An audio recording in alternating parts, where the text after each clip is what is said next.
Hello mga mamshi, mga paksi. Kamusta kayo? Ito guys, nandito na kami sa Arizona. Sa bahay na kami. Nakauwi na kami. Galing galing ng aming little vacation ng aking family. So, dumating kami kagami guys. Kaya mga itsura namin parang mga lantang gulay na pagod. So, kakagising lang namin guys ng mga bata. Pero ang asawa ko nandoon na sa trabaho. Nagtrabaho na kaagad. Diretso na sa trabaho. So, pagod yun but he needs to go back to work. So, anyways, hello everyone. So, gagawin namin ngayong araw ay maglinis ng aming mga laundry. Ng aming mga, yung mga dala namin pabalik ng mga aming laundry.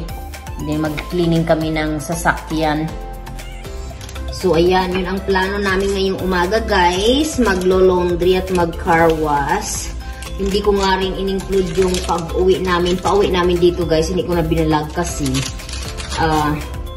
nag-atake na naman yung back pain ko. Lately, laging ina-atake ako sa back pain ko. I don't know why.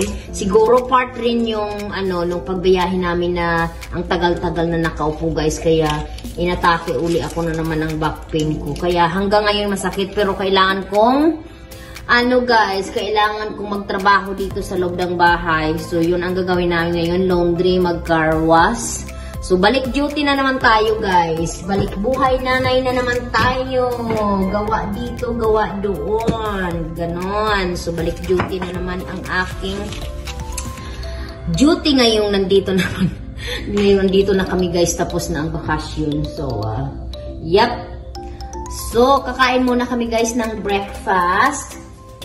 And then, magsimula kami ng gagawa ng aming mga chores dito sa bahay. So far, yun ang aming plan. We will see kung ano pang plan namin mamaya. Siguro kailangan namin pumunta ng grocery para kumuha ng grocery. Parang ganun guys. Kasi wala kami for few days. So, wala kami mga dito. Grocery sa bahay kasi hindi talaga ako nag-grocery bago kami umalis. Yan ang ginagawa ko guys. Every time na umalis kami, doesn't matter mga 2 days, 3 days, 5 days or whatever.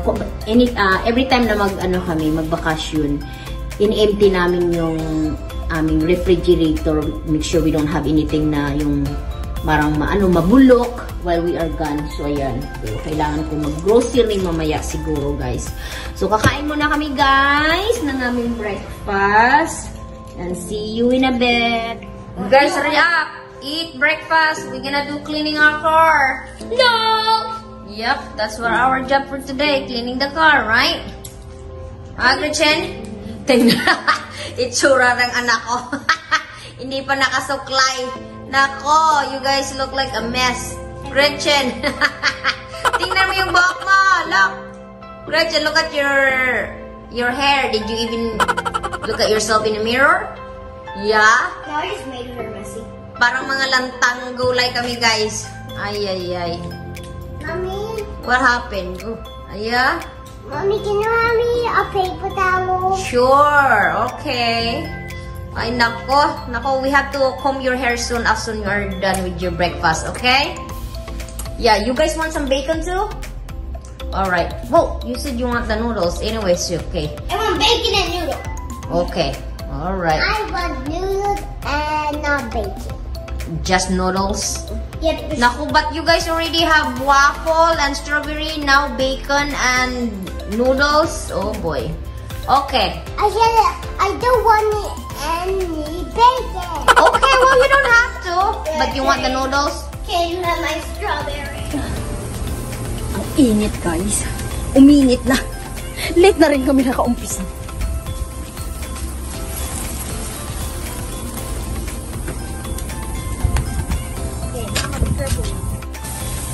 You need to go to the shake. I don't want you to be in this one. I want to do it too. I know. Let me do it first. Mama, look at the water going everywhere. Listen, I'm holding the camera, so...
pagod. Okay, then tie it up. Oh, Can I just do it, Mommy? huh? Can I just water the thing? No. You're holding the camera. Then you are just not good. I wish Daddy was here. He could hold the camera. Okay. Everything is alive! Cooking said everything's alive. It's alive! And you know, and that's me, Griffin. I'm holding the camera. I'm saying that's alive. You are. Hey, get out. You say, hey, dangerous. Get out there. Get out. Oh, the water, dali. Hold the water. Why? Okay.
Hi guys! Natapos na rin sa wakas ang car wash. Oh, ang init sa labas guys. Bigla akong pinagod. Grabe ang init. Na-dehydrated ako. Masakit na yung ulo ko. Pero, natapos na rin namin guys yung pag-cleaning. And then, nakaano na rin kami, nakapaligo. Ready na rin kami para umalis. Maya-maya alis kami para pumunta sa grocery store. And then sa sports store para sa sa training ng anak ko ng soccer niya. Bibili kami ng shoes niya for soccer kasi maliit na yung ginagamit niya. So kailangan niya ng new size para sa training niya. Kasi magti-training na siya sa sa soccer. So maliit na yung shoes niya. So pupunta kami maya-maya para bilihan siya ng bag. Griffin, where is the shoes area? Over here, come on, follow me. Hey, Mama, follow Baba. Hey, go find the shoes that we're looking. Nak mo na naman. Ang bilis na nila. Griffin, don't be knuckling. Slow down. Huh? What happened? Nothing. She just Be careful. Ayun. Dito daw, o ito. There you go. Ito yung mga sapatos para sa soccer. Which one, bud? Is that for the... No, that's not for a soccer. Hey, Mama, look it. Hey, Mama, look it. What's the one for soccer? Ay, ay, ay. Griffin, which one is for the soccer? Griffin, which one is the one for soccer? Is this one right? Oh my God, bulag ako, bulag. Look at the one with the bottom things. Is that for soccer too? Yeah. No, that's for baseball. Did you see that? It said baseball. Football. This is the basketball. Wait, what are you doing? Baseball? Football? No, wait. Oh my God, I'm confused now. Women's. See, guys, sinabit. Hindi ko alam to. Ang asawa ko lang ang marunong ito magbili. Kasama siya. Ibang kupat ako. Sinabihan niya kasi ako nila ako magbili eh. Ay, nako. Mali-mali namang ano ba yun, aisle yung pinuntahan namin para hanapin yung ano niya. Yung cleats niya sa soccer. Hindi ko talaga ito alam guys kasi hindi ako nagsasama sa kanya para bumili. Usually si Mister, ang asawa ko, si daddy niya ang kasama niya. This time, kasi kanina niya ako, tinext niya ako maaga pa na kung pwede daw kami pupunta sa store para bibili ng shoes niya. Sabi ko naman oo, hanggang ayun, late na, saka kami nakapunta dito sa store. So ngayon lang kami nakapunta, which is nasa bahay na siya, kaya lang pagod na siya sa sa trabaho, kaya sana iwan ko na tong babae ko to sa kanya, kaso gumising, kaya ako, mga maingay na mga kasama ko tong nag-shop. Okay, you don't like this kind of this color? You don't like the color? You want that? No, that's too big. Hey, Baba! You want to wear these pink shoes? How about the yellow? Hey, look at the yellow right here. Clearance. Kasha, look at it. If this size is your size, I would like to buy this. This clearance. Ang mahal kasi nito, guys. Ayan. Griffin, try this yellow one. Try the yellow one. It's clearance. What size is that? Oh my God. If that's your size, I swear I'm How laughing. can I fit it? This is in here. What? Go get it. Remove it. Kasi you guys, tulungan ko muna siya.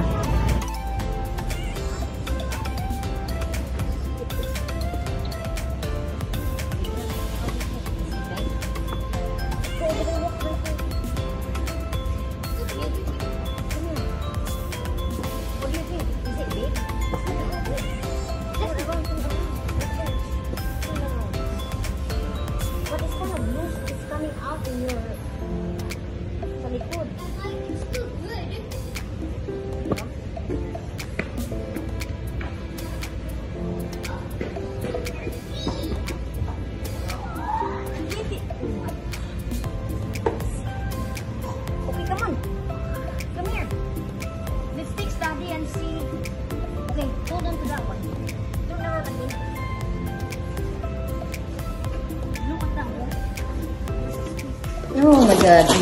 Naku! Nightmare yung pag-shopping namin, guys. Yeah, nightmare. Isa sa mga worst day ko yung araw ngayon na aming pag-shopping. Akala mo naman, marami yung binili namin. Nag-stay kami for maybe 3 hours doon sa isang store lang sa kakahanap-hanap ng sapatos para sa anak ko, para sa soccer niya na gagamitin. 3 hours kami doon sa isang store lang kasi wala na kaming time para lumipat or maghanap ng ibang store para bumili ng yung shoes para sa soccer. Kasi late na nga rin kami pupunta sa store kanina. So umalis kami siguro mga before 6. Dumating kami 9 PM na, guys. Kasi doon doon na nga kami sa store sa Dick's Sporting Goods, guys, ang tawag sa store doon para sa mga sports. So nakakita kami ng sapatos na nagustuhan namin. At saka sale, actually clearance. Ang problema, hindi nila mahanap-hanap yung pair ng yung sapatos na yun, yung isang kabila, hindi nila mahanap-hanap. Ilang tao na nagtulong sa amin, and then, hindi makikita. So ngayon, naghanap na lang kami ng mga ibang style at saka yung color. hindi namin nagustuhan yung ibang color at minsan hindi namin nagustuhan yung ibang style at saka hindi rin comfortable sa paa. So hanap kami ng ng aming size. Minsan may nagustuhan kaming color at saka style, pero wala silang size na para sa anak ko. So kaya naku, my goodness, ilang sapatos yung pili na kami ng pili, tanong ng tanong, nag-inquire kung kung may size sila nito, and then hindi talaga hanggang wala na kaming magawa, nag-decide na kami na ito na lang ang kukunin namin, which is okay naman kasi sabi ng anak ko, comfortable na rin itong nabili namin. So ayan, nabili na nga. So, kasi may gusto talaga ako sana doon, pero hindi nga available, walang size, ganito. So, parang, kasi gusto ko sana yung different color, guys, kasi every time, pari-pareho yung color ng sapatos niya, kaya gusto ko sana iba. So, but anyway, so nandito na kami sa bahay, guys. Hindi kami nakapunta ng grocery, guys, kasi late na nga, wala na kaming time.